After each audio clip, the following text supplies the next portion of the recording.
everyone. We are back here at Onyx Coffee. Right now we are at Well Met in Johnson, and I'm here with a very special person, Andrea Allen. Andrea, a lot of us probably know you, but I would love to get your description of who you are and what you do here at Onyx. Oh, thanks. Yeah, well, I'm excited to be here. This is really fun. I'm one of the co-founders of Onyx Coffee Lab. I'm what used to be the U.S. Barista champion, but now I'm sitting beside the You are still the U.S. Barista champion. And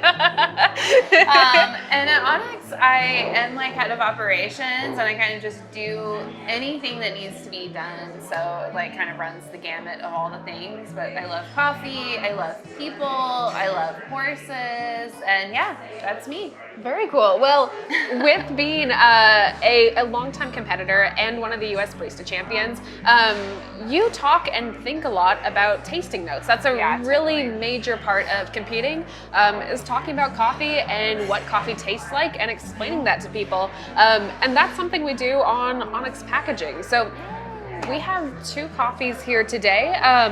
And they have some information on them. So I would love if you want to just walk us through kind of what these say on the front of them with the flavors and kind of what that means when you're purchasing coffee and looking for what you want to buy. That's great. Thank you so much. I get asked about this a lot because people will watch a competition or just hear coffee professionals talking about all these like incredibly in minute, like interesting details about coffee, and then they feel like, oh, when I taste coffee, it's just like, it's like tastes like coffee. And I'm like, I totally get it. And so let's start actually up here on the top. So we have this little scale called traditional to modern. And I would just say if you're like approaching Onyx for the first time, or you're like interested in branching out, that is kind of the place to start. So traditional is just like, what would you expect coffee to taste like? Modern is unexpected flavors in coffee. And we rank all of our coffees this way just so that like... It's a nice visual. It's a great visual, and it's just like, if you're like, oh, I just like regular coffee, then you're gonna want something on the more traditional side. If you're looking to really have an adventure, go more towards the modern side. So we'll start with this decaf Ethiopia coffee. So the flavor notes on the front here are cherry, dark chocolate, plum, and juicy. So when Onyx is listing flavor notes, we list them in order of what we think is most prevalent. So as you're tasting through the coffee, like you can actually just start with that first one and then think through it. And then the tactile descriptor is always at the end.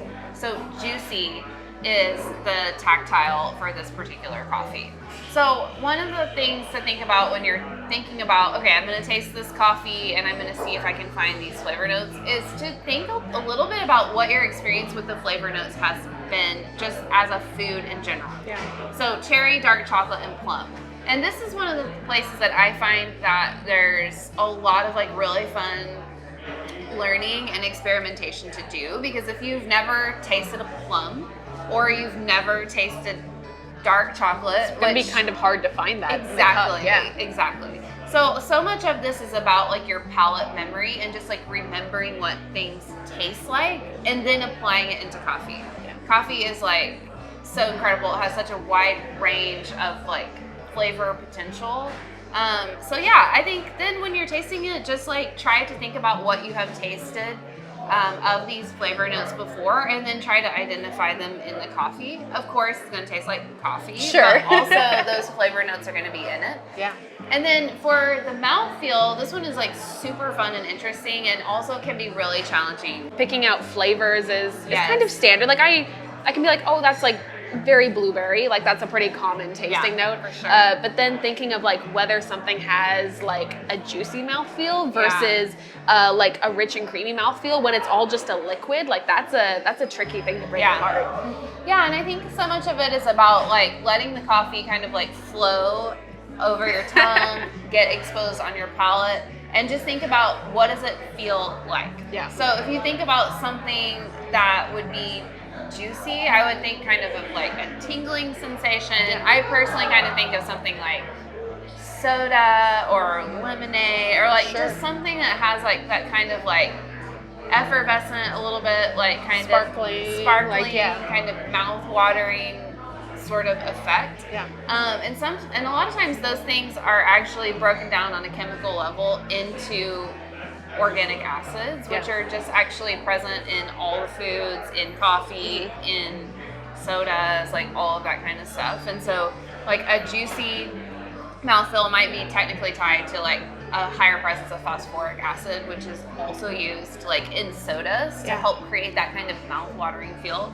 But I just say all that because it's like when you can start thinking about the way that mouthfeel plays out over things that you regularly enjoy, and then you apply those same kinds of things to coffee, it can help like bridge that gap.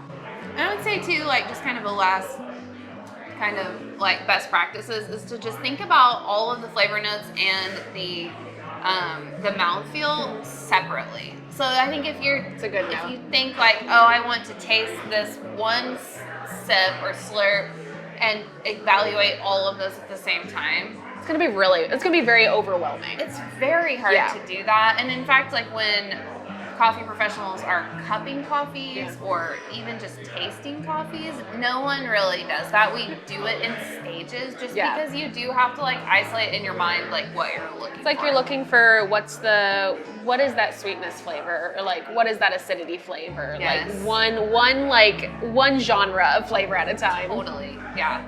Let's look at this one. So the flavor notes on this Burundi coffee are dried apricot, vanilla, almond, and then soft.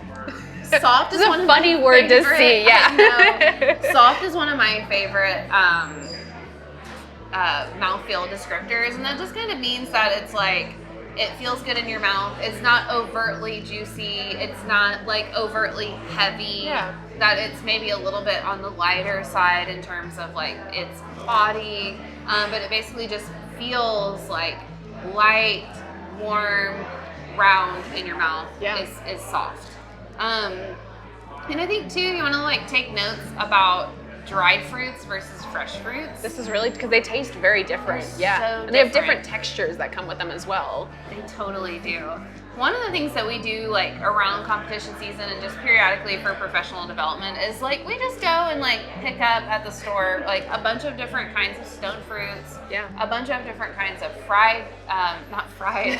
Oh my gosh, I would love to see a fried tasting note on one of these. Fried plantain. Oh my gosh, what a dream. That'd be amazing.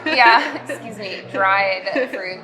And we just kind of put all of those out and like label them, and then we like actually just taste them all kind of like side by side and just think about like what are the differences in sweetness level, in acidity level, in like even the mouthfeel, like the mouthfeel of an apricot versus the mouthfeel of an apple, for example. I mean, apple's not a stone fruit, but those are like super different. And so just thinking about different foods that way is really helpful. Good way to kind of practice too, like even ahead of like even if you don't have access to coffees that have all these different tasting notes, you can kind of prepare yourself for when you will be able to find those coffees just by kind of tasting intentionally. I think is like kind of what you were describing. Yeah, totally. And I think too, a lot of times when we're eating food, we are kind of evaluating like, do we enjoy this? Yeah. Do we like the way it tastes?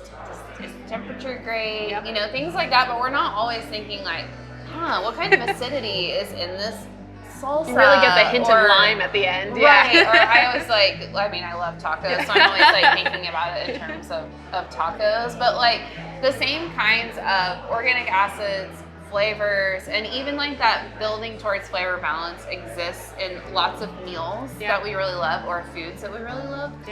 So I just encourage you, if you're like super interested in like identifying and becoming more fluent in the language of like taste descriptors for coffee, just think about when you're eating a meal, just think about like, why do I like this? What exactly does it taste like? Can you identify different kinds of flavors going on in whatever you're eating that help make that like really enjoyable whole of an experience? Or I think as well, if you don't like something you're eating, why? Like, is there something in it that you don't like? Does it remind you of something else? Like, I mean, I think just kind of like breaking that down.